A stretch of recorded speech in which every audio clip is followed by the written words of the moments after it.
Terkait dengan adanya sekolah yang minim peminat pada masa penerimaan peserta didik baru pada tahun 2024 ini, pemerintah Kota Palembang meminta pihak Dinas Pendidikan untuk segera menangani serta mencarikan solusi terbaik agar permasalahan ini dapat segera terselesaikan. Pemkot Palembang mengakui, rujukan dalam proses penerimaan peserta didik baru ini sudah ada petunjuk pelaksanaan, petunjuk teknis hingga edarannya. Sehingga Pemkot Palembang berharap solusi yang nanti diberikan tidak menyalahi mekanisme dan aturan yang ada. Kalau itu kita tidak bisa ya, harus begini, karena rujukannya adalah sebuah juknis dan juga edaran. Maka dari itu saya sudah minta dengan Disdik kaitan dengan PPDB ini untuk dirapatkan.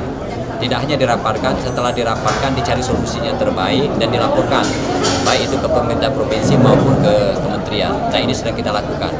Dan juga untuk penambahan-penambahan, jangan sampai kita menyalahi dari mekanisme dan aturan yang ada.